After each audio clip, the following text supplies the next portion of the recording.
I restarted it. Okay. Well, thank you for coming. It's still early. I'm still on Los Angeles time, so it's still a little early for me. But I did have coffee. Thank God. I had real coffee, or else I'd still be asleep. So I'm just happy to see everyone here so early in the morning, and I want this session to just be more of a conversation about this topic because I don't have any answers. I just have, this ideas that I think are just very important. They've been essential to me in terms of writing poetry, publishing, and community. And I think that's what keeps me writing, like thinking about these topic, this particular topic, and what does it mean, and what is my place in, in this writing world or field? What do I want from it? How do I go about it? And what does it all mean in the end? Because it is very time consuming. So you just wonder, why are you doing this, right? Except that you just need to do it, But apart from that, how do we get here? How do we get here? And how do we just continue to do our work and do meaningful work without, all kinds of distractions, etc. For me, I think it's very personal to a certain extent because I actually thought, like I mentioned in my little speech last night, in high school I started writing as I began to read the poets that I was discovering not in my class, in my high school English class, because in my high school English class, I didn't really have good English teachers. They were very unhappy people, I think, very frustrated and a little strange to me, just being a little Mexican boy and observing things and having a lot of curiosity, but not having a lot of support for it. And then I think just being taught maybe the wrong things at the wrong time. Because I remember reading Julius Caesar in 9th grade. I'm like, why does a 9th grader need to read Julius Caesar? And yet we also read Death of a Salesman, and that was shocking. That was sad. That was my first real introduction to literature, I think, was in 9th grade when we read Death of a Salesman, which is probably a play that wouldn't interest me very much now. But somehow it was a good introduction because it was just so real. And I was like, is life really this sad? That's the only thing I learned from that play. And I looked around me and I said, yes, it really is this sad. And in fact, it looks sadder. It looks even more tragic. So how then I decided to do that, I have no idea, except that then I started to wander into the used bookstores that no one went into, and the nice ladies who would recommend things I shouldn't be reading. And they were so nice. They were very proper ladies.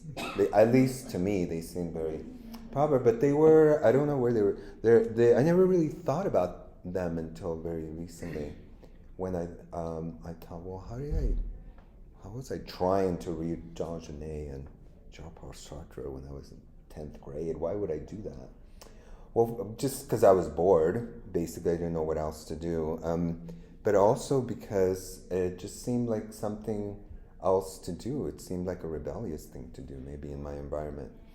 But at the same time, I remember my 10th grade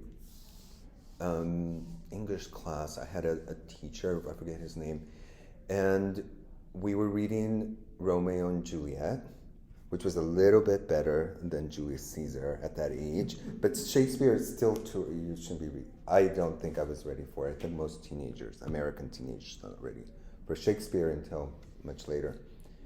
I think that might be generational, but I was not ready for Shakespeare. I love Shakespeare now, but I didn't when I was in high school.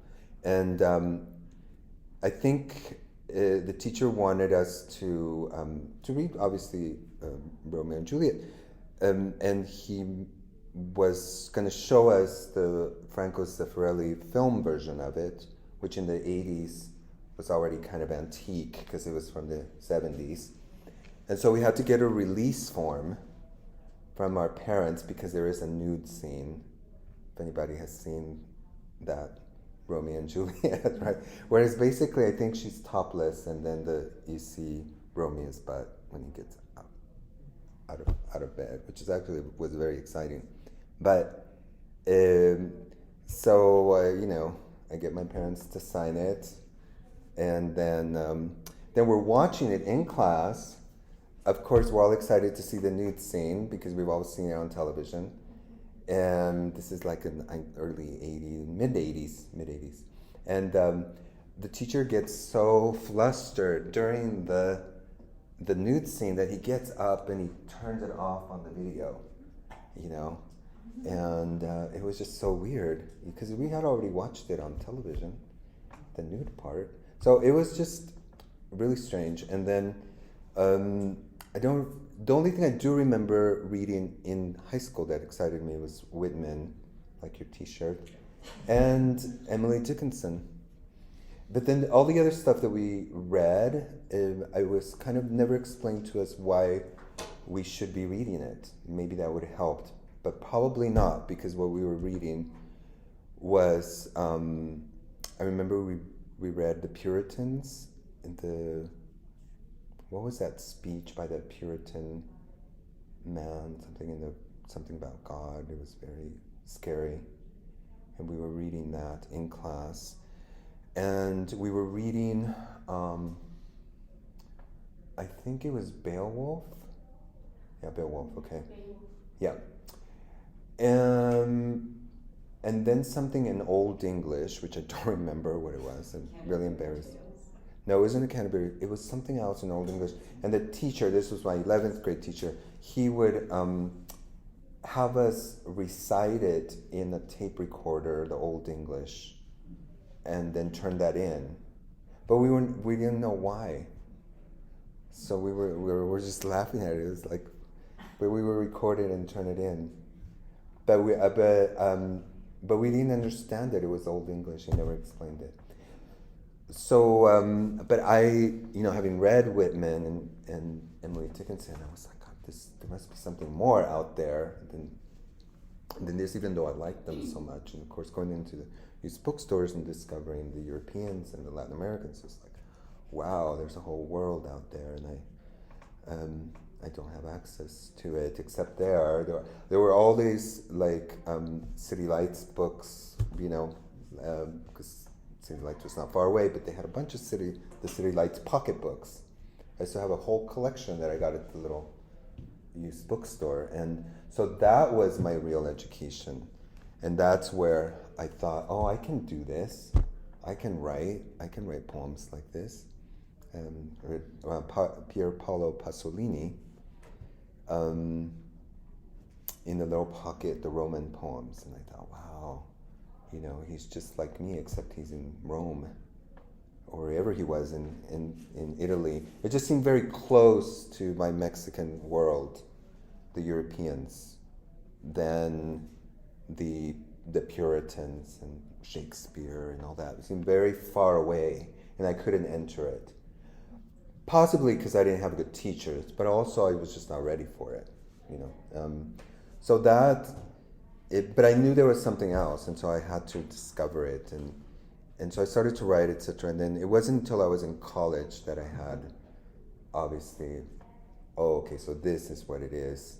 But I really, when I first began to write, I thought that it just happened it was very naive. I just think, all you have to do is be good at it, and then you're famous. I really thought that's all it took. And then I got to college, and it's like, wait, I don't think that's how it happens. How does it happen, And I took creative writing. Actually, I took one creative writing class, but I think I dropped out of it because I wanted to take another class, and it wasn't very good from what I remember. And there wasn't creative writing at UC Santa Cruz, actually. Although Adrienne Rich was there, she taught there sometimes, and she was around town. Lucille Clifton was there, and I didn't realize how generous she was, because I was kind of lost, but I was learning.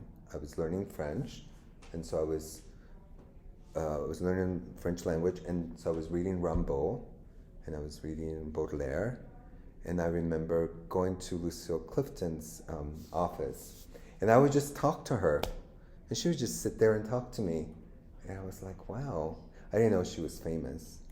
I just thought she was nice, and she taught poetry, and I was like, well, I don't want to take her class, but why can't I go talk to her?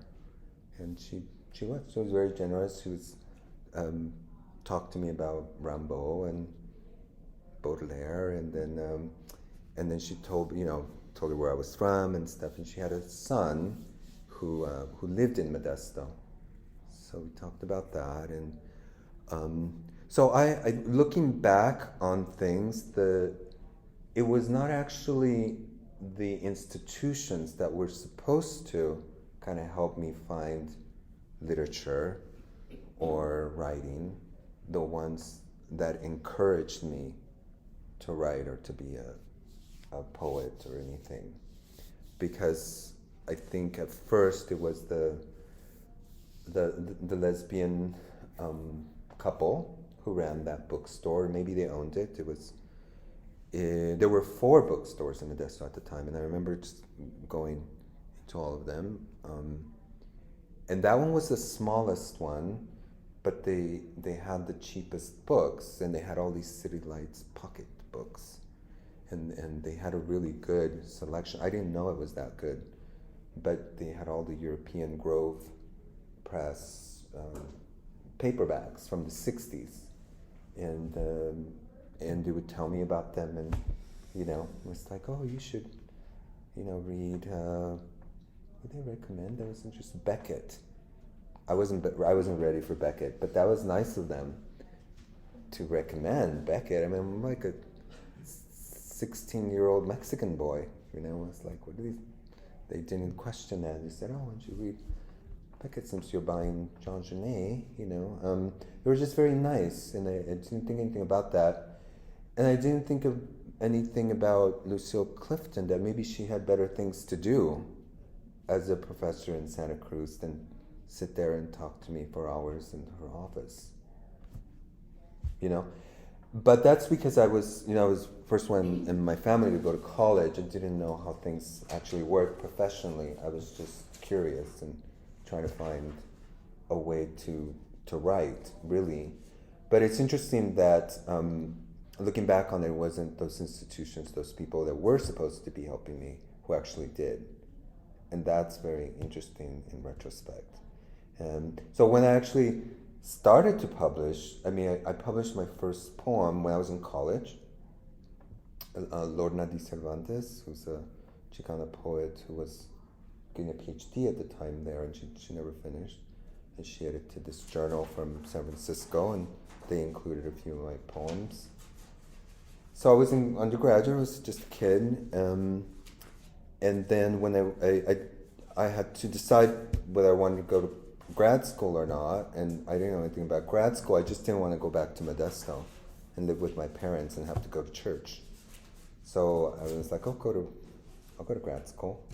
And so a professor of mine suggested, why don't you apply to Iowa or some other places, I don't remember, of creative writing MFAs. I knew nothing about them except the Iowa school. And I thought, well, what am I going to do with that? I need a job. I don't want to go back to Modesto. So I decided to apply for a PhD in English, just by circumstance, because I knew I liked literature and that I could continue to read literature. But in fact, when I got to graduate school, we hardly read literature at all.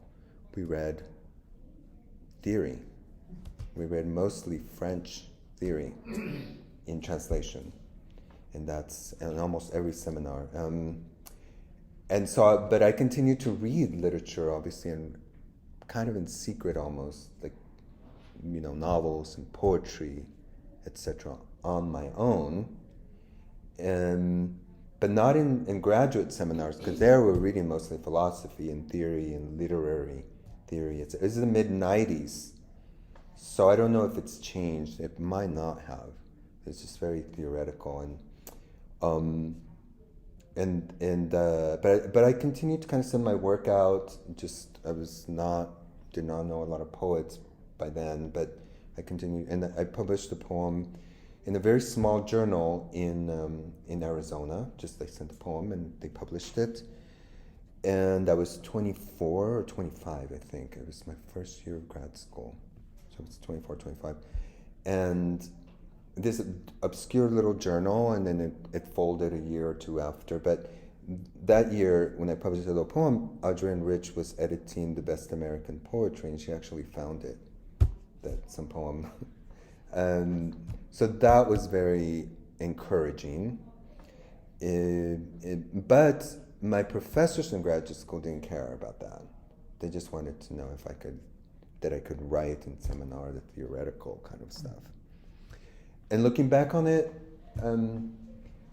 it wasn't awful in the sense that it taught me a method of reading, like to be critical and analytical. It's not a bad thing to have. It's just I don't really do that now unless I need to. And mostly I don't anymore, so. But it was an education, And I think what I see a lot is that poets become poets by going to MFA programs. That's kind of what I'm familiar with. But to me, that's kind of a professional way of doing it, but also you can just be a poet and just write. And that's always the way it's been, So to me, it's more of a choice, like how does one, and also just life circumstances. I continue to write and publish, and that's why I do it, but not because of my education, ironically. But that may be very different for other people. I do have friends who went through MFA programs, and they're good poets, and they continue to do that. But I think they had, to a certain extent, an advantage because the MFA programs are structured, obviously, professionally, so that you meet people that could help you, professors and editors, and and then you get experience perhaps editing a journal, etc. So I didn't have that because I was in the academic world.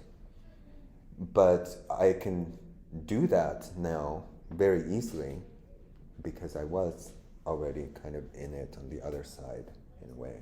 So it's not foreign to me. It's just I don't feel like I needed the MFA to a certain extent, or that I don't feel like I missed out that much on it. But when I was in my mid-30s and I was already teaching as a professor, and I thought, I've never taken a creative writing class. I should find out what this is like. Why do people do that? Why do they all? Because I had a lot of friends going through MFAs, and they were like, and I was like, what? Well, just do it. I'm a little older, but so what? So I did go to some conferences, but I kind of wanted it to be a trip too, so I went to St. Petersburg, to Russia, and to Prague 1 year, so I could take writing workshops there. And I did, and I got a sense of what it was, and there were all kinds of people, mostly MFA students, but there were also other people like myself and older, etc. So I got the sense of how the workshops worked, and they were useful to a certain extent, but I also found them limiting because they were a lot about rules, and rules didn't work for me. they did not do anything for me. And so I just paid attention and I shared and I kind of critiqued and etc. And that was useful to get people's feedback, to have other people read your work, to be in a community of writers and other people who cared about writing. That was very useful. I think the time where I found it not so useful, or where I had to use my own critical thinking and independence, was when it became about rules. It's almost like trends or rules. Like there's certain things, you know, like adjectives, and everybody was against adjectives. And I'm like, wait. But what would they do to Henry James? Would they just stone him to death? Because, like, you know, I didn't get it, you know? And why do you so? I love adjectives. Of course, you don't want to overuse them. Okay, like, you can be critical about them, but they're just, you know, and I didn't understand when they were saying, like, kill your darlings or something like that. They had all these sayings, show, don't tell. And I was like, why do they talk like that? Sounds kind of cultish or something, you know? But I found that it gives structure somewhat to people, but I think if they accepted them uncritically, it seemed like they were just following rules. And to me, that is the worst thing to do if you're a writer, because if you follow rules, then you'll never write anything new, I think. I was once told by a peer that you have to kind of know the rules before you can break them.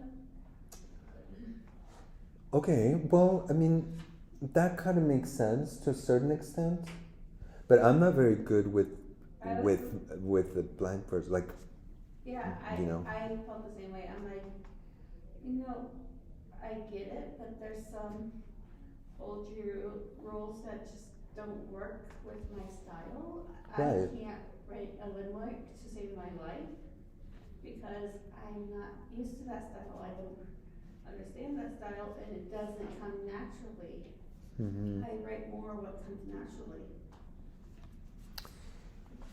Yeah, no, I agree. I mean, I think perhaps for some people, yeah, knowing all, you know, the structure of traditional poetry would be helpful, but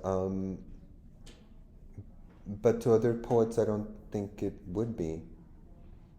And some of us know it somewhat, but I don't feel like I need to master it, you know, and somebody else might in order to break it. I think it's a very individual thing, and I experienced that when I was in grad school because nobody wanted to teach the creative writing classes when I was in grad school. TA, teacher's assistant. We all had to do that as graduate students, right? You're gonna have to do that soon. But no one wanted to do the creative writing classes, right? And I was like, I'll do them. You know, I don't want to teach theory. And so I taught for Fanny Hell. She was my professor there at UC San Diego. And she was cool. She was very organized and etc. But I also taught TA for a famous kind of experimental poet that was connected to the Beat Poets. I don't know if I should mention his name, but older, very older. And he was very disorganized. And there was a huge lecture class of like hundreds. And we were like 6 TAs or something. We would sit in front, and he would never prepare anything. And he would come and, like, for example, he would have the vowels on there was no PowerPoint back then, on the projector, whatever. And he would bring a drum, and he would have everyone recite the vowels for like a half hour. But he wouldn't explain why, so half the class would leave angry because they're San Diego kids, and, you know, and they're like, you know, and they would come to complain to us, the TAs. So, no, we're not learning anything. How come we're not learning what a sonnet is? You know, we're like, so what do we do? So we would go talk to the professor, and he would just start telling us about Allen Ginsberg, when they used to hang out, and Jack Kerouac, and he was his friend, and he would come to class and just talk about his friends, or drum. One time I think he danced around, having fun. He was having a lot of fun, but no one knew what to do with any of that, right? Because it was a beginning poetry writing class. So the kids wanted to write, understandably. So we went to the chair of the department, and she said, he's like way higher than me. He gets paid twice as I do. There's nothing I can do. You guys figure out something. So, we kind of said, okay, we can't go to him because he's not gonna listen, right? Like, so it's like, okay, we'll do it in our class. We're trying to stop the revolution in our TA class, in our own classes, in our sections, and so we came up with a packet of everything, from Shakespeare to contemporary poetry, going through a lot of the forms, and then in class, all the TAs were doing the same. Okay, let's start with Shakespeare, we'll move on. Kind of just romanticism and, the different modern poetry movements, and then today. And we did a big packet, and we all taught the same thing.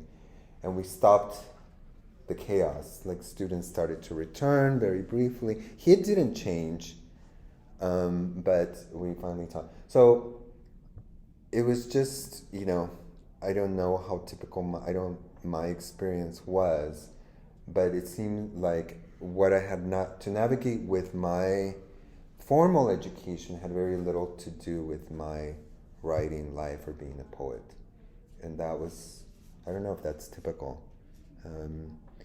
And I continued to write and even published a short story here or there. But my dissertation community in graduate school did not want to hear about it. They wanted me to finish my dissertation and write, the theoretical language, which really kind of almost became a foreign language by that point. So that was a little disappointing to me because I was very proud to be chosen by Audrey and Rich, and they seemed to not be very interested, except the poets in the department who were encouraging actually, but they were not on my dissertation committee. Fanny Howe and Shirley Ann Williams, who passed away shortly after that. She was a wonderful African American poet who I also TA'd for because nobody wanted to TA her poetry classes, and she was very good.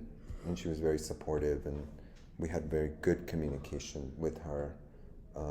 And she was very supportive. In fact, she told me, it's like, you're writing poetry, huh? I'm like, yeah. And it's like, let me tell you, just do it. Don't expect people to support you here. Just do it. You don't need their support. Just go ahead and do what you're doing. And we would hang out and we would smoke pot, and she would tell me stories, and that was my education in poetry in grad school, because I respected her. She was a very established writer and poet and very respected, but she was an outsider.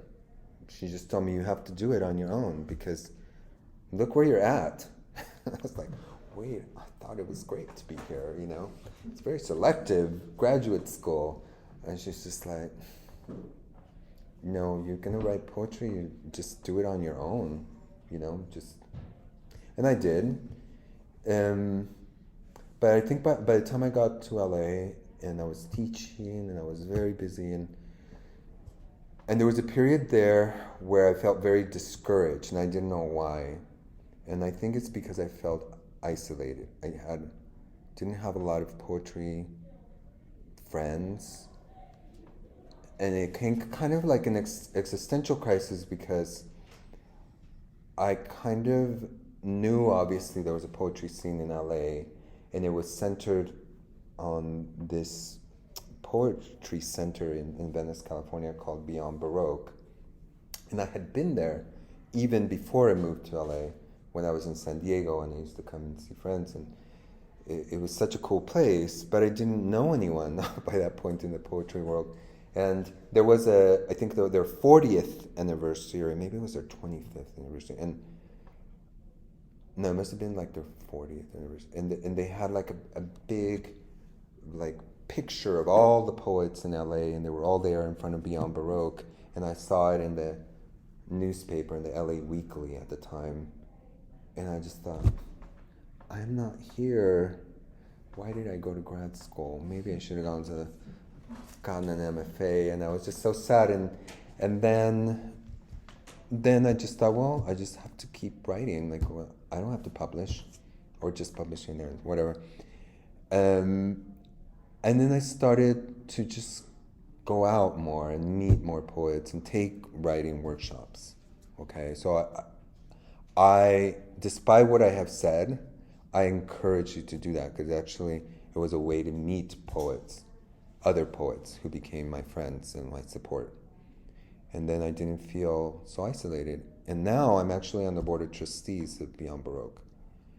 So from not appearing in the picture at all, I'm actually making decisions now, and we actually have a huge budget, like $500,000, which is huge for a nonprofit there. And by 10 years ago, they were operating on like $700 a month, and now we can have all kinds of events and actually pay poets, and so I feel, well, but it took some effort, and it took not being discouraged about what I think should be going on, or that there's just one way of doing things. And so I don't think there's any right way of going about any of this. I think it's a very individual kind of experience. And then I know poets also who never went to grad school at all, and they're completely great writers. They're very good poets, and they did it on their own, or they had just a few mentors or something, and that's really their journey, And now looking back on it, it's like, I have no regrets, so it's fine, and I learned a lot through those struggles and the discouragement. And then when the validation or the encouragement came, it was very meaningful. I think I'm just more aware of how things work now. And so I try to not compare myself to others, and not see what other people are doing as somehow reflective of what I need to do. If I have the courage, I think, to just be myself, which is actually a challenge, at least for me, So I don't know. I hope that helped. I think that's all just to say that what I do think is essential is that we're aware of how we're approaching it, and maybe our expectations, and also to find a community, or even just one person you can share your work with. More is probably better, but if there's just one person, one friend who you can share your work with, or a writing group, or take a workshop here or there with somebody who you think would be interesting to learn from, or just sit in the workshop, even if you don't find it, all that useful. It'll still be a useful experience, I think, in the end.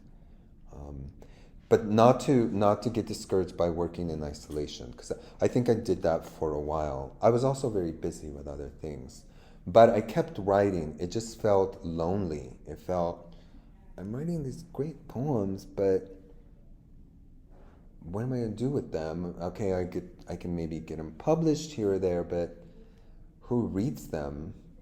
Or like, it was more about finding a community for me, and also not just poets, visual artists. For example, I have friends who are visual artists, and you share ideas, you share a sensibility, that's very important. even if they're friends with musicians who are visual artists, and you have this commonality of sharing things you're passionate about. And that's very important, I think, because it gives you encouragement. You know, it gives you like a sense of purpose in what you're doing, I think. Yeah, my aunt was very, I think part of it was trying to keep my feet on the ground because I was always a bit of a dreamer. But she was always like kind of critical of me wanting to be a writer or be a poet. And she's like, well, you can't spell, you can't rhyme. I'm like, not all poetry rhymes. But I do remember she didn't really read as much. She maybe like some of the girls in my family are prolific readers, but it's mostly these historical romances or heartfelt romances. Not okay. I kind of harp on them a little bit because I don't understand the appeal to them because it doesn't appeal to me. But I do understand they appeal to others, and they're really good writers in there. But it's like you're kind of like I feel like you're judging something you don't know, or you feel like is like really above the average person. And I think real good writing isn't. I think real good writing talks to the average person. Yeah, I don't remember who said this, but some poet did say, I don't remember, but they said that poetry is about communication, you know, and to me, I mean, it's a very simple idea. Like when you read something, you hear someone read a poem, it communicates something, right? So to me, I just kind of leave it at that. It doesn't matter what kind it is, you know, what it is. If it's meant to communicate something, then it's successful, you know. That's what I started viewing it as, because honestly, writing was always my way of communicating. I wasn't a great talker. I still hate public speaking, so.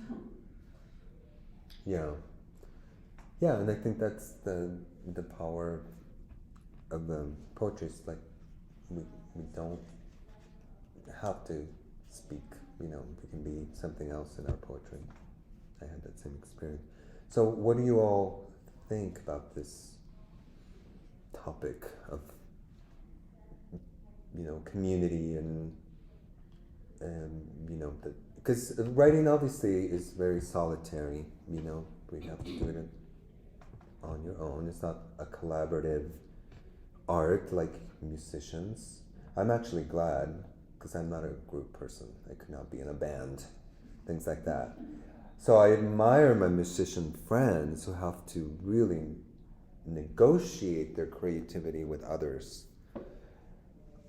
I don't know if I could do that. But then again, I haven't tried because with poetry and I think writing in general is very solitary. It's very individual. But what do you think about that? Because I mean, that's the process. You're very alone, etc. But I think in the larger world, it's about communication and sharing it. So that's kind of a paradox there, or a kind of challenge, maybe. Well, I felt kind of how you verbalized, like I was toiling in darkness for a long time, writing these things for self-medication, more or less. But then getting involved in poetry organizations and with a writing group, you know, brought me into a community and able to share that poetry during open mic nights or poetry readings at different towns and stuff like that I'm willing to drive across the state for. It's hugely beneficial to my writing, to where now I kind of, when I'm writing a new poem and editing it, I'm doing so in the mindset of reading it to an audience, which is completely against, you know, how I sort of became a writer. Huh. Why was it against? Because when I started writing, I had no intention of publishing or sharing it with anybody. Oh, huh. I was in the Middle East at the time, and I was writing as a survival tool to, kind of regurgitate everything that I was experiencing, with no intention of sharing that with anybody. Huh. So it's grown now over the last 10 years or so into something completely different. So it's evolved. Yeah. Yeah. Yeah, to community. Poetry is a community effort, whereas before it was a completely individualized. Yeah. I heard that when I was younger too, as much as I wanted to be an author, I also was I'm not showing this to anyone, it's very personal, it's my thing, and I eventually learned to kind of let go. And with joining Royal Poets and Wyoming Inc., our Writers Inc., I found more of a community where people just, other than just my friends, that they know what they're talking about, so I get to learn and get to improve. Right, and that's like the practical usefulness of workshops or being in the writing community of different sorts, is you get feedback, so you get to grow, you get to learn, you get to make choices about that. And to have somebody, like you said, to share your work with, even if it's just one person. Like, I have a very good friend, we go on trips together a lot, and he's a writer as well, but more fiction. But we have a weekly writing prompt, just him and I, that we do through email, to where we alternate week by week. He will give a word or a phrase, and we'll both write something for that and turn it into each other and critique it. And then the next person the next week will think of the new prompt and stuff like that. And stuff like that is a great exercise too, and community on a small scale. Yeah, it's also discipline, because that's another thing. I mean, I didn't mention, but writing is really disciplined. Yeah. I mean, to really write, you have to find time for it, and etc. But that's great. I mean, it sounds like to share prompt like that's pretty organized, But that's what it takes, if one's going to keep writing, then one does it, I always admire poets who say, I don't know, that they write daily, when they write a certain time, and etc. Okay. I just write whenever I have time, or I have an idea, or some sort of inspiration, but I can't say I have a schedule of any kind, or any kind of disciplined method. I don't. And yeah, I still write, I mean, but maybe other people are more structured. It works for them, I've tried making a writing schedule, but I never did stick to it, and I think it's one of those things that I find hard, because writing sometimes feels like I have a whole nother full-time job on top of my full-time job. And I'm like, it's a full-time job I don't really get paid for, but I still want to try to do it. Mm-hmm. May I add something? Mm-hmm. Years ago, I addressed this group and asked them how they rated the word success. And I think it's a key word for us each to study, because if being a successful writer to you means that you're going to be in the New York Times and everybody around the country is going to know your name, or is success smaller than that? Can it be as simple as writing some thoughts down and having them feel good to you and work, and you find pleasure and relief and release maybe in that expression, whether you share it with anybody ever.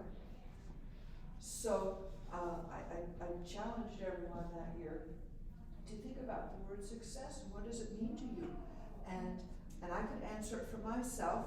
I self-published my first little book for my family. That's my only intention. And if nobody else ever read any of it, it didn't matter to me because I wrote it for them and for me. And so in my mind, that was a successful deal. It was a project, I started it, we finished it, and I was pleased with it. And so I think we tend in our society nowadays to think we're not worth anything, or our writing isn't worth anything if it's not famous or isn't published somewhere, or you know what I'm saying? Yeah. And so we maybe just need to do a little evaluation, how it serves us. Yeah, I mean, I think that's a key question, you know, like and it's very individual, you know, how do you define success for oneself, you know? To me, it's more just how do you make it meaningful, what you're doing? That to me is the success. If I were writing something that didn't communicate anything and it was a fraud and someone gave me a Guggenheim and MacArthur, I would not be happy. I think because I would know I was an imposter. So that would not be success to me. But for other people, it might be, you know, and it doesn't mean that much to them to create something that maybe they don't believe in or something. But yeah, I mean, that's what it means. Like what is success? I mean, you were able to communicate it to the people that you wanted to communicate with. To me, personally, it's successful if when people read my poetry or when I read it in public and it touches people or they communicate something, or the poets, friends, colleagues that I have who I respect, they like it and respect it, then that's very successful to me. So by those standards, I'm beyond a MacArthur, you know, in the sense that I've really accomplished what I wanted to accomplish, was like something authentic to me that communicates something that is respected by people I respect, and therefore that's all, you know. But I think this gets very muddied because of the culture that we live in, celebrity culture, and you have to be famous and have money, or the institutions, the universities that create these careers and this meaning of success. But that doesn't make people happy, not from what I've seen. So all that gets and it's very powerful, because it's like, oh, who doesn't want money, or who doesn't want support? But I think there can also be a lot of Faustian bargains there if they're not real. And I mean, if you think about it, and you see this a lot just in like the artists who commit suicide, you know, David Foster Wallace, I mean, they're the biggest writer in America, and he commits suicide, okay? Or the most lauded visual artist in contemporary art, or one of the most, Mike Kelly, who's an LA artist, you know, etc. At the height of his career, he committed suicide. So that tells me something about success. I don't know. It's more mysterious than we're thinking, because if it is really just about success, why can't you be happy with it? I mean, if you're top of the art world and you have everyone praising you for anything that you do, why would you kill yourself? If it's not enough, why would it not be enough? It seems like it would be enough to me from the outside, see? But I don't know. I think that's why it sounds like a simple idea, right? It's like, okay, you just have your own definition of success. But we're living in a world where that is so primary to our life, to our capitalist existence, you know, where everything's measured by that. Our self-worth is measured by that. It's very hard to overcome that. But apparently, even if you are given all that, it's very hard to overcome that. So I don't envy it. I don't feel like I need it necessarily. if it was handed to me, I think I would be happy with it. I'd be jolly. It's kind of like what Dorothy Parker said, right? I hate the rich, but I think I would be darling at it, right? It's like I don't want all that art start, whatever, but I think I'd be quite cool at it. I'd be just a happy kid with it, but I don't know. Maybe it's so. You see what I'm saying? It's a very complex idea underneath it, I think. Well, with community, within the writing community, I've found that, there's quite a few different sides to it. And, I'll use Austin as an example. It was, the hub of writing. So you had very traditional poets, and most of the poets that are teaching in the universities, except for Emerson, colleges and universities around Boston, most of them are very traditional poets. And then the slam scene came on, and more confessional type poetry, which when you look back at poetry, there's, periods of confessional poetry, and there's periods of, just other stuff. So the Boston traditional poets actually came together with the slam poets after a period of time. And nowadays you see the slam poets and the traditional poets, particularly during National Poetry Month, reading in the same readings, or performing in the same readings. And it opened things up. It was a melding, that hadn't happened, and then all of a sudden it did. And I think it happened, somewhat because of people like Patricia Smith.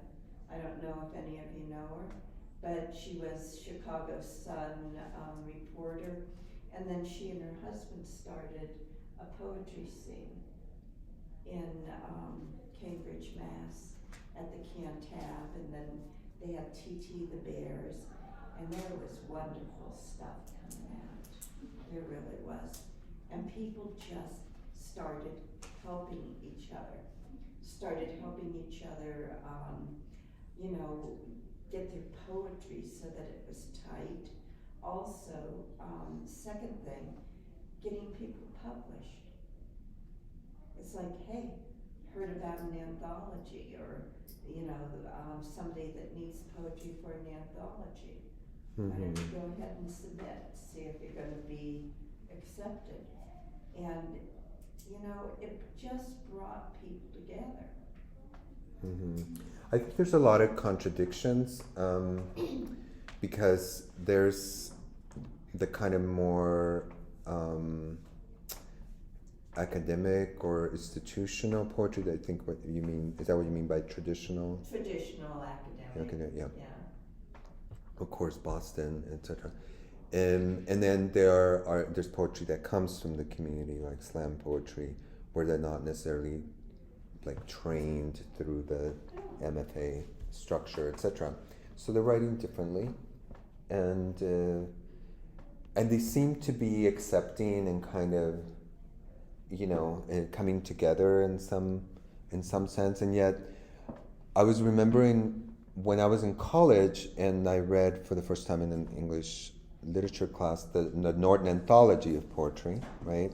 And I remember in the 80s, when I was in college, in the late 80s, the Norton Anthology had, if I remember correctly, and I'm pretty sure I do, they had songs, like songs from the Eagles and John Lennon and etc. And then by the time I was in grad school, the Norton Anthology didn't have any of that. It was all the established poets. It had taken out all the rock stars or any like popular music stuff. And I think it's still that way, the Northern Anthology. So there was a change from what I see, and it happened at the same time in which the poetry became more established in the universities, and the MFAs became much more of an industry. So they went together to kind of professionalize poetry. You have to take out the rock stars, look, rock stars in there. And now you have Bob Dylan winning the Nobel Prize. So it's very contradictory, and then, and it's very national too. I was thinking when you mentioned this, Boston, etc., Mexico is very particular because unlike the United States, Mexico is very centralized. So all culture is centralized, high culture is centralized in Mexico City. So the poetry world was, until recently, very centralized in Mexico City. So in order to be a poet, you needed to be in Mexico City, you need to be published in Mexico City, you need to, all that. But now it's changing. Now there's a lot more poets in the border, in Tijuana and Mexicali, and they have their own journals, and they're winning the Mexico City prizes now, the poets in the border. So now it's like becoming decentralized, and this is very radical for the Mexican literary world that is very elite, and it's only centralized in Mexico City. And then you have to study with the right professors in Mexico City. So it's even more closed off than the US, because US is so big. But Mexico City is like, it just dominated completely. So it's very refreshing what's happening in Mexico is now you don't need to be in Mexico City. You don't, and they didn't even have MFA programs until recently. So it's just more about studying with the right people, but now it's like being a little bit more structured, but it's also being decentralized so that there's some more variety of poetry. Whereas the poetry traditions like in Mexico City is very cosmopolitan. It's not regional. It's not, it's very elite to a certain extent. And now it's kind of just becoming more diverse, which is too fresh. It's always been good. I mean, it's very good. But now it's like, very decentralized. And I went to a conference in Mexicali 2 years ago, and it was very interesting. Where people coming from Mexico City to it. And this was unheard of 10 years. It's like, oh, we don't need to go to the border. Literature in the border? I mean, people in Mexico City would say that. They don't write literature in Tijuana. There's no literature in anywhere but in Mexico City, right? This was natural to say that. Now they don't say that anymore. And so things change. But it's very particular to every region, even. In LA, I think, because LA's always been seen in Hollywood and kind of fluffy, etc. But there's always been a very good poetry scene in LA, and now it's getting a lot of recognition. And now we with Beyond Baroque, now it's well funded, and we have a poet laureate finally. It's now kind of much more. It's not to even people in New York. I don't think they just see LA's kind of a backwater of poetry. I think now it's kind of where have a more respect in that world, I think. And so that changes too. It's like here, it seemed like everything had to be from New York City for a long, long time. And then about 30 years ago, a little old group of cowboys decided to start getting together and do the poetry. And Elko, Nevada was pulling in 30,000 poets. Really? A week-long stuff, and it's still going strong. And it's regional, yes, Mm-hmm. it's particular to a group of people and a lifestyle, Mm-hmm. but I think it helped the surge in the nation again. You know what I'm saying? I think it helped brought poetry back alive in other regions and became more decentralized. It wasn't all just New York City. Yeah. Yeah, so it's always changing. And, I think it's good to be aware of those things. And Well, Yeah. and I'm sad that they don't consider, now, granted, there are some songs that don't seem to have a lot of, basis or don't seem to have like a real story, but there are other songs that are true stories and poetry, and you can tell these artists are true storytellers. So I do think of music as a form of poetry, it's just a little different. Yeah, and I haven't looked into that, but and unless I'm mistaken, the Northern Anthology when I was in college had a lot of songs, popular songs, and now they've been removed, and no one ever talked about it, as far as I know. Never read about it. It just happened. A really good example, and I think someone brought it into a creative writing class I took in college. We did Start the Fire. It's a really good example. So that's pretty much telling the story of. Is that a song? Yeah. Billy Joel. Billy Joel. Oh, okay. It goes Huh. really, really Mhm. fast, so you have to really take a good look at the lyrics. Mm-hmm. But it talks about a lot of historic stuff that was happening within that time frame. Yeah. Mm-hmm. Ramon, would you talk a little about the role of empathy in writing a poem in another person's character or in another setting aside from the internal setting that we usually write from? Yeah, I mean, we talked about that a little earlier in my persona poem session. I think I think we need to be. I think, and in poets, of course, they're sensitive, and we need to have a lot of empathy. To enter other characters, to understand other cultures, to be imaginative, etc. So when you enter another character, you have to become that character to a certain extent, and so yeah, sometimes that involves empathy, I think, but I think even more important, because I think empathy is obviously very important in our everyday lives, especially now. But I think that writing is really just liberating. We can just be dark and evil even in writing. And of course I'm not that way, And now since I've read Carl Jung, I understand that, we all have a shadow and we should get to know. But as a little kid in catechism, when I was learning Spanish at first, and then reading the Bible with the nuns, and I was reading about the stories in the Old Testament, and there were a lot of violent, evil characters in it, and I was always fascinated by the evil ones, and that used to upset the nuns.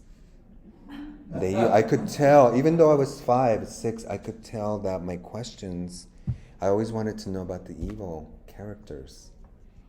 And that I couldn't understand why the nuns would get angry. I was puzzled. And of course, I am not like a bad person. In fact, I can't stand that in real people. And I don't like violence, and I don't like dark people. But I love it in literature. I love reading about evil things and dark stories. And the poet, I guess he was a critic, Georges Bataille, who's a French writer. He wrote a little book called Literature and Evil. It's one of my favorite books of literary criticism. And he has a chapter on different writers. I think are there any American writers in there? I think there is. I don't remember who it is. But there's a chapter on Jean Genet. There's a chapter on Wuthering Heights, And he looks at what evil characters are in literature, obviously. He's not interested in real life, he's interested in literature. And he says that it's a great thing to encounter evil in literature because it will prevent us from being evil in the real world. That we must encounter it and explore it in art and literature. I'm kind of reducing what he's saying, but I felt kind of relieved. It's like, okay, so I wasn't that weird little kid. There was nothing wrong with it. The nuns made me feel like there was something wrong with me, but I couldn't understand it because he said, well, I'm reading the Bible. It's what you want me to do. But I wasn't interested in the good characters, interested in the evil ones. So that has not. I don't think that has anything to do with me personally. I'm not an evil person. It was just, I don't know. It's literature. It's something else. My son, who is a heavy metal musician, keeps trying to force Lovecraft on me. I haven't, but I don't know. It's just not your literary taste or your rock and roll taste. What's that? It's just not your taste. Maybe try Shirley Jackson if you want more of a literary darkness. I really like her. Oh, I thought you were talking about a heavy metal band. No, H.P. Lovecraft, the... Oh, the writer. Yeah. Oh, yeah. Oh, okay, yeah. Yeah. I have questions about it, if you'll... yeah. Pardon my just going on for a moment on that a lot of times we look at things, as you're talking about, in writing a persona that is not us, thinking that we might experience vicariously what it is to be like that person, and if that person embodies evil, then we can act out that evil persona kind of empathetically from the inside out without doing a whole lot of damage to our perception of the world. But we might learn something about it. Yeah, I mean, I think that's... I don't think we should confuse literature with life, because I think literature is even more complex. For example, Lovecraft, from what I understand, is having influence in Latin American literature, Really? which surprises me because he was racist and he was kind of Nazi, etc. And for a writer like that, for like a hip generation, and they're very good writers of my generation or a little younger who are being influenced by Lovecraft in Argentina and Mexico. I haven't read these writers, but I read about them. They're kind of being talked about. But Lovecraft, I'm like, wow, I tried to read one of his stories and I couldn't get into it. Yeah. And I like horror stories, but I couldn't get in. But maybe I was just not ready for it. I'm willing to give it another try.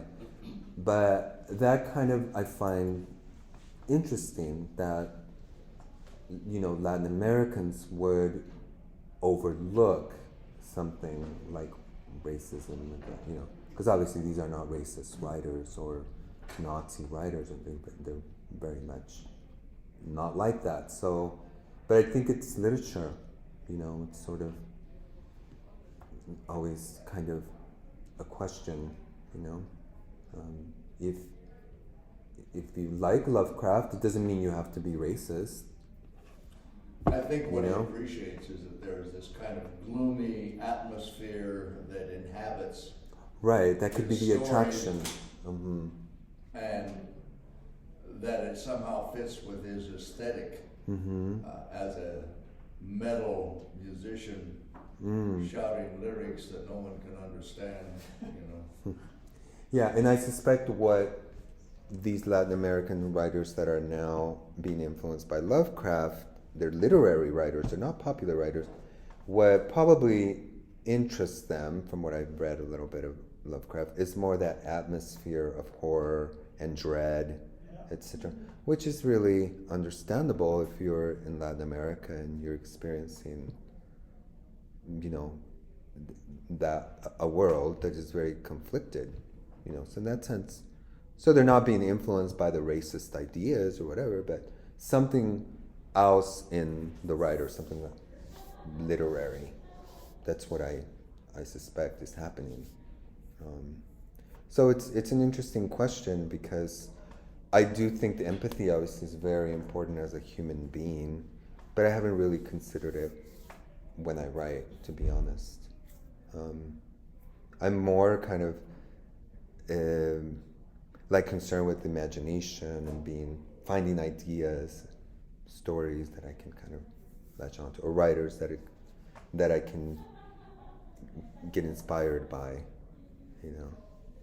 But we all work differently, you know. I think that's what's beautiful about. Any other questions or thoughts? This has been interesting. I've learned a lot. I was going to tell you, we need to see you write a persona poem where you are the nun. Oh. Yes. I think real That's a good idea, actually. Yeah, that's what I kept thinking. It's like, man, that would be a good poem. Yeah. You didn't mention Robert Browning and his his dramatic writing in the name of various characters in his poems. Yeah. Right. He's a very interesting writer. Very difficult to read these days. He's a kind of difficult poet, but but I like that idea, Deborah, because now when I see nuns even today, it's a little uncanny. And it's like, it's very Freudian. They make me a little nervous. Or when I see women who kind of remind me of nuns even. It's very Freudian, but that's, was my formative years, and I'm just fascinated by evil characters in the Bible, and the nuns didn't understand that. I went to Catholic school and I have the same Oh, yeah? notions when I see nuns now. Oh, yeah. Maybe it's just a very common thing, but I associate it with the being mean with my questions, by discouraging my questions when I was like a good Catholic boy. I was like going and reading the Bible, and actually didn't think about it much until later. Actually, until I read George Bataille in graduate school, and I was like, oh, the nuns were wrong. And I was actually right. I was a little literary kid, and I was just interested in the stories in the Bible, and the demons, and the Jezebels, and the idols, and I wasn't interested in the goody two-shoes, But you don't want to reproduce that in life. It could get you in trouble, I think, especially in LA. So that's, I think to me it's a literary question more than anything else, kind of where we draw our ideas or inspiration from. If not, I don't judge them, I just sort of see them as literature, I don't know if I could read Lovecraft. It was super racist or something like that. It might not be pleasant. It might turn me off. But I haven't read him. So. Nor have I. May I ask another question about extremities? Borges, for instance, you mentioned in here in Labyrinth, in his story Funes, the Memorias, who cannot forget anything.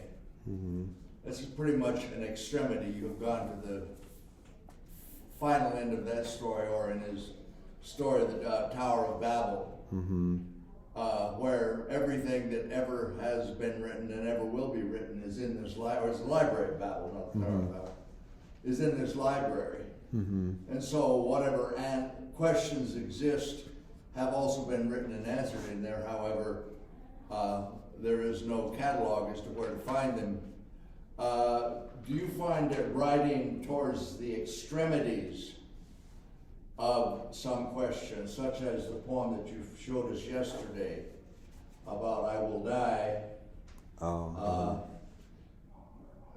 the poet is talking about his own death and how it's going to happen.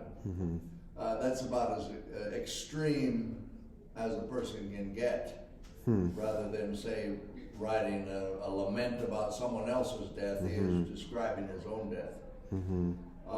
Do you think that persona poem lends itself to extremities?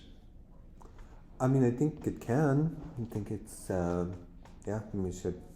It could be fun to go to extremes in literature. It might be dangerous in real life. But that's You what know, I'm saying. yeah. It's a surrogate experience. Possibly, yeah. But I don't know if Vallejo was trying to be extreme when he wrote that poem. You know, like just reflecting on his death. And then it made me think of Donald Justice has a poem based on that. I think I will die in Miami, I think, something like that. He's playing on that poem, but as an American poet from Miami, he's kind of like looking at that. So it's a very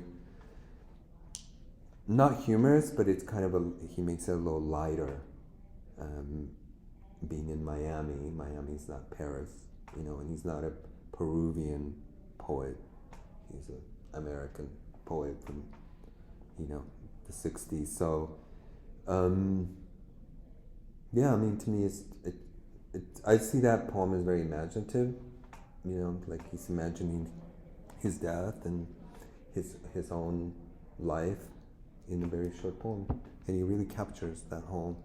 And I believe, don't quote me on it, that he did die in Paris, and he also died on a Thursday, on a rainy day. So I don't think he was trying to be prophetic either. That I do know, he was not trying to be prophetic, but he and if you read a poem in Spanish, it's very lyrical. It's very, not a traditional kind of blank verse or anything, but it's very lyrical. It's, you know, he's always playing with language, and so it's very hard to translate. So it's very much, it's more about the language than any extreme experience. And it sounds good, you know, I will die in Paris, you know, moriré en Paris, you know, like, it's almost like a very, like the rain, it sounds like the rain on a Thursday, you know, it's very gloomy, very soft, very much like his own sensibility. And that's the beauty of it. He's a great poet. I think he's one of the best poets of the 20th century. And unfortunately, I think he's impossible to translate. I think there's some poets that are impossible to translate. Vallejo is one. Baudelaire is one. Lorca is another one, impossible to translate. And then there are others that are very, very well translated, like the Jose Emilio Pacheco, who's in the packet, who's a Mexican poet. He died just a few years ago. He's very easy to translate, in the sense that he doesn't play with the Spanish language. He has very clear metaphors, very declarative statements, very concrete images. Lorca and Vallejo, they're coming from almost a Catholic mystical tradition, where it's very illogical, and then they're modern, so they're playing with language.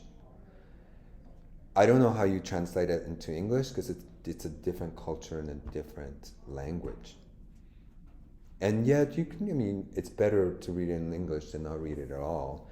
I like the modern Russian poets, and of course I don't read a word of Russian, and they're still great, so I can't imagine how great they are in Russian.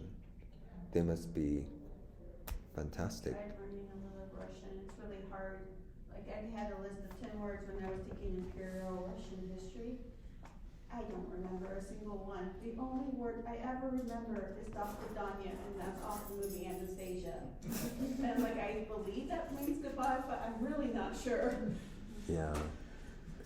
Yeah, I mean, that's like the language. I mean, it's like we're limited. We don't know how limited we are by reading just in. And I'm trying to kind of read well, I took Spanish, but I don't think I've ever really learned it very well since. So I'm trying to relearn it through Duolingo, and I find myself, I'm like, I have to rethink sentence structure, cause it, and I don't know how it seems to someone else, but it's like the way English works, and Spanish sentences are almost the opposite. And I'm like, they probably think about that with English too.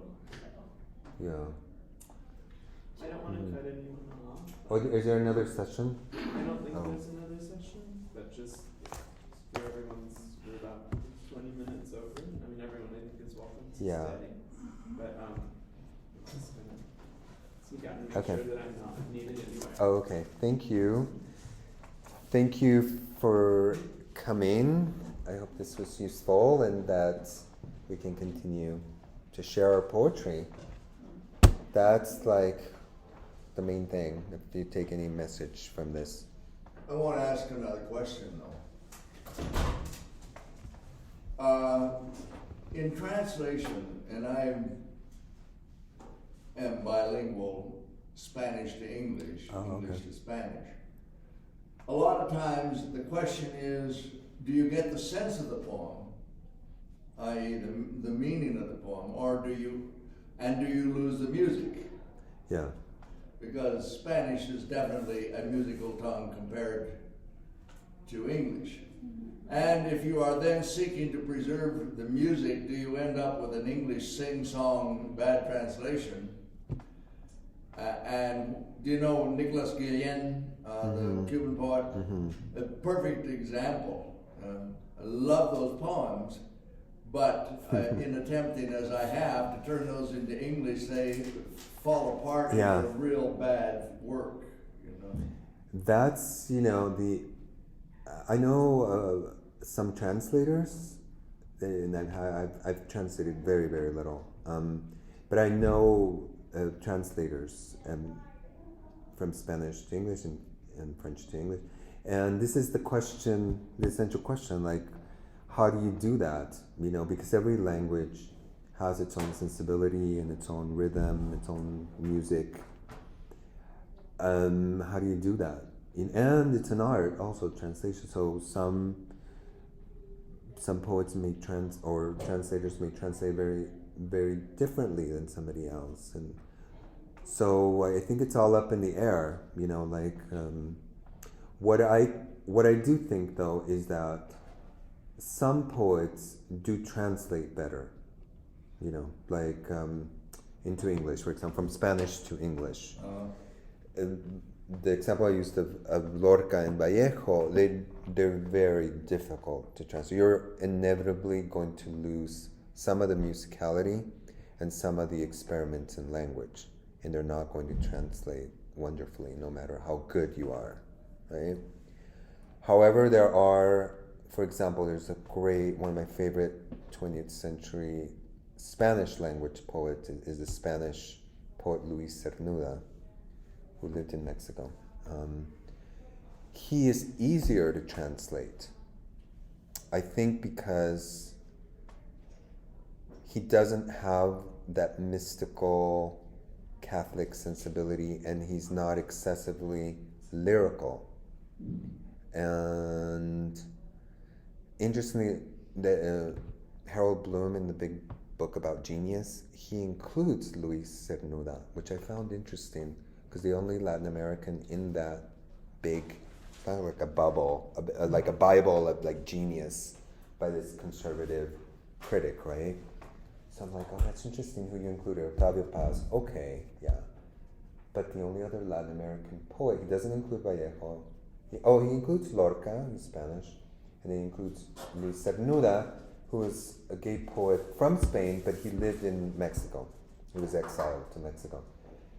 And Harold Bloom says that he writes like an American, like an English roman, like he's very influenced by romantic English poetry. So he writes almost like English, like an English poet in Spanish, which doesn't make sense to me because he is very Spanish, you know, and very Mexican.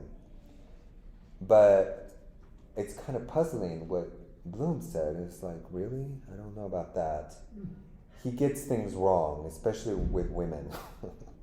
But I just thought, maybe he's right. I have no idea. All I do know is that he does translate better. And it might be because he doesn't have this Spanish musicality and mysticism and all this language complexities. He's more narrative in a way, and very concrete. He's a wonderful poet, like one of my favorite poets, and he's not as well known as the other ones, I think. I don't know why, but he's a great poet. So yeah, that's an interesting question, and I admire translators so much because it's so much work, and they're not paid very well, if paid at all. So they should get a trophy for like public service because it's so much work. But it's so great that they do, because otherwise I wouldn't be able to read the Russian poets or many other, or German poets, you know. Yeah, I'm glad. I don't completely trust Google Translate, but I'm glad for it because at least if I'm looking on Goodreads and I'm looking up a manga and I want to know what it's about, but it's in Japanese, at least I can get an idea what it's about. Although sometimes translation doesn't always make perfect sense. Yeah, with poetry, of course, it's much more complex than that, because Well, it's. and even with me learning through Duolingo, I'm like, well, I know I'm just getting a basis of what the language is, because I'm sure it's very diversified from the regions and the different cultures. Yeah, it's a very interesting, and I talk about this stuff with my translator friends, because it's what they talk about. Do they struggle with vernacular? Some of them, yeah. Particularly, putting it back and forth from one language to another. Those things are so culturally enwrapped that it's hard to get. You get the words but no meaning. You get the meaning but no words. Right. And I think like translators, they pick the writers to translate that they identify with, obviously that they like, that they feel they can translate well, so that they already know how to manage some of those things, So it's great work, but it's very difficult to do. Well, real quick, I like to hear a poem in its original language first, because there's feeling that's translated, with that language. And there's a certain word for it. It starts with an S, and I can't remember what it is. But I like to hear that original language first before I listen to it in English. Yeah, it's always interesting, because even if you don't understand the word, just to hear the poet's voice, Like you mentioned, I would like to hear Bronco's Ukrainian poem yesterday in Ukrainian. Yeah. Even though we couldn't have understood it, there is something there that, would speak to us as humans. Well, sometimes the flow is just beautiful. I will admit I haven't listened to a lot of poems in different languages. I'll probably have to start looking stuff up. But I do listen to music in different languages. I've listened to Celine Dion in French. I love K-pop, J-pop, C-pop. I don't know what they're saying half the time, but the rhythm, the music, there's some I don't like, but there's a lot of them just really, really good. And I'm like, I just like it the way it is, because it just has this flow and rhythm to it that just draws you in. It's an interesting experience, I think, a poet, because now we have recordings, or at least of the modern poets, and you kind of hear them. even in a different language, you know, like Anna Akhmatova, the great, I think I heard there is a recording of her, I think, or one of the Russian poets. And it's so dramatic. I don't understand a word, but it kind of fits the poetry. It's like very gloomy and dramatic. It's like, oh, it is being translated somewhat in the English version. And then you hear like a recording of T.S. Eliot. You're like, ooh, yeah, he sounds kind of, just very rigid, or kind of what you expected, right? Great poetry, but then when I first heard Sylvia Plath, I was like kind of disappointed. I was like, sounds just like an average white girl. Like I wanted her to sound differently, but she sounded so ordinary to me, right? And I was like expecting something else from this great, dark, imaginative poet, and she sounds so ordinary. I'm like, oh, that's kind of not cool. But it's just mysterious, right? It's her voice, you know? So sometimes the voice goes with the sensibility of the poetry, and sometimes it doesn't. That's what's interesting. Like T.S. Eliot, I think, kind of fits his, but Sylvia Plath does not. You know, it's kind of interesting. If you ever get to Cambridge, Mass, Boston, Mass, go over to Harvard's Lamont Library. They've got a huge poetry listening room there. It might be available online now. A lot of that stuff is online. Actually, I think it is. Yeah. And there's always the question of cultural appropriation, which seems to be a current topic today. Yeah. Ooh, that one is. Oh. Yeah, I don't even know where to like. It's I hope it goes away soon. That's why. Because it's funny because like in grad school, of course, this is an old like theory word, you know. But when I used to mention it in my classes, and I don't teach creative writing, it's just regular classes. And I used to mention it to my students, they didn't know this word. Like, what do you mean? What is that word, Professor? I have to explain it, and they didn't get it, and I have to give an example, and, you know. Okay, and now, because of the whole political context of this stuff, which they're getting from Instagram and Twitter, Yeah. they're like, oh, you know, Frida Kahlo appropriated the indigenous culture, and she appropriated the Mexican culture because she was half Jewish. And I'm like, okay, stop. Stop. Where did you get those ideas? Yeah. I just had to ask, oh, it's being talked about in Twitter. And it's like, Oh my let's have some historical perspective. When you kids 20 years ago, 10 years ago, when I used to mention this word, I had to stop and explain it for 15 minutes.